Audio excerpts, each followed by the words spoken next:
j'ai été visité par un oiseau noir. Je plaisante. L'oiseau noir, c'est peut-être en référence à Barbara, mais en fait, je plaisante. Ce n'est pas un oiseau noir, c'est juste un tout petit moineau qui est venu hier et qui revenait aujourd'hui. Un moineau tout ébouriffé. L'oiseau noir, ça aurait été peut-être un oiseau de, symbole de, de danger, un oiseau un peu nécrophage, un oiseau un peu... euh, et donc, non, il s'agit plutôt d'un moineau qui était déjà ébouriffé, et qu'il est aujourd'hui.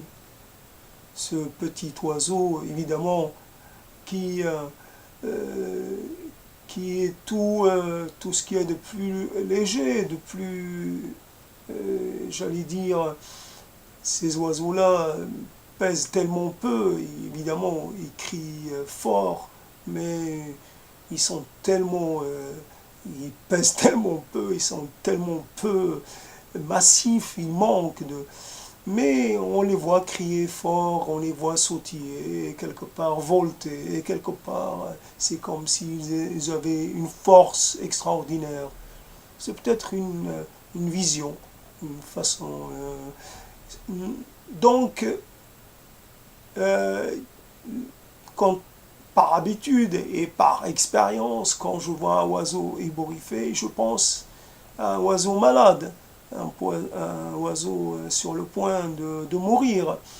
Et donc, il était là, il est venu sur le rebord de la fenêtre, il a grappillé quelques grains de riz, et il était là, il partait pas très loin, il était seul, il n'était pas accompagné. D'ailleurs, je pense qu'il aurait du mal à suivre les autres moineaux du quartier.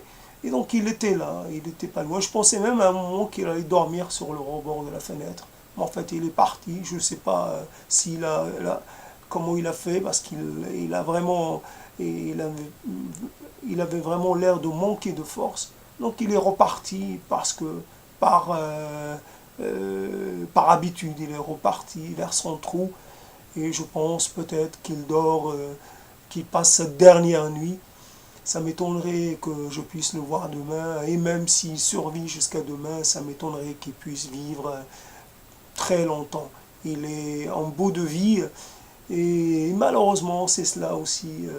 D'un côté, sur le rebord de cette fenêtre, je vois un moineau qui est très mal en point, et puis ailleurs, je vois des moineaux qui sont très, j'allais dire, très vivants, non, très, euh, dans la pleine possession de leurs moyens, et ils sont vifs, ils sont mouvants, euh, ils ont aucun effort à voler, à venir, à repartir. Et j'en ai vu un certain nombre qui commencent à avoir ce tablier. Peut-être c'est les moineaux de l'année, peut-être c'est les moineaux de l'année dernière, mais commencent déjà à avoir ce tablier d'adulte. Ça commence tout doucement, c'est tout petit. Donc ceux-là ont survécu à leur premier hiver, peut-être le premier ou deuxième hiver. Ils vont certainement, certains d'entre eux en tout cas, vont certainement avoir une progéniture, et donc une postérité. On sait par, on sait par expérience aussi que beaucoup d'êtres meurent dans leur première année d'existence, et donc ceux qui arrivent à, euh, à aller au-delà de cette première année ont des chances de vivre relativement longtemps. Et donc, voilà encore, je parle du néant et de la néant à venir, et tout cela, et j'ai à côté de moi juste quelques centimètres nous séparent. Et quelqu'un qui est concrètement, sans discours, sans manifestation, sans posture, sans mots, qui va tout silencieusement, tout discrètement quitter la scène de la vie. Comme quelque part, tous les oiseaux meurent en silence, discrètement, sans faire, sans crier, sans faire tout un cinéma, sans appeler au secours, ni rien. Ils meurent, ils tombent sur place, et puis ils sont avalés par la terre.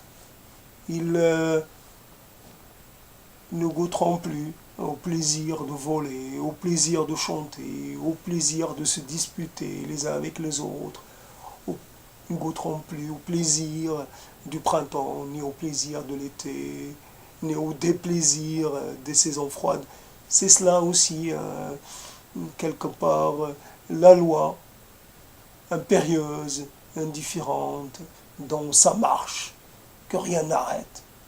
Rien n'arrête. Le temps produit, le temps détruit, le temps donne, le temps enlève.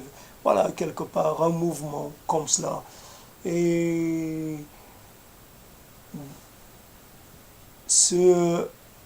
la vie est toujours un moment de sursis. Nous sommes en sursis, tous, quelle que puisse être notre espérance de vie, quelle que puisse être notre situation, notre statut ou notre place dans le règne du vivant. Nous sommes tous en sursis. Nous ne savons jamais exactement à quel moment nous allons céder et faute de pouvoir combattre, céder parce que épuisé, parce que pris par surprise, etc., etc. La mort arrive par de multiples chemins, elle prend multiples aspects, mais finalement c'est toujours la mort. Et que ce soit la mienne, ou que ce soit celle d'un tout petit moineau, même qui fait plus grand qu'il n'est quand il est ébouriffé. Cela peut sembler naturel, on pourrait dire, ah il fait froid, il fait cela pour se réchauffer. Non, c'est un mauvais signe, c'est très... ça donne comme une sorte de préscience. En voyant cela, on sait pertinemment que quelque chose de grave va se produire, quelque chose de définitif. Et voilà, c'est dit cela, dit avec cette voix un peu fatiguée, un peu enrouée. De toute façon, à quoi ça sert de crier? Je peux crier, je peux lancer des imprécations, cela ne change à rien. Et voilà, peut-être un moineau qui ne participera pas à la saison des appareillages, à la saison de à, la, à toute cette quelque part cacophonie, à ce concert. Le, tout le monde en mémoire ce conciliabule, cette conférence des moineaux, cette conférence un peu bruyante, mais cela aussi fait partie de la vie des moineaux, de se chamailler, conférer très fort, de s'exciter, de, de vivre. Chaque saison, évidemment, a sa particularité. Il y a la saison il y a la saison des rencontres, des disputes, il y a la saison de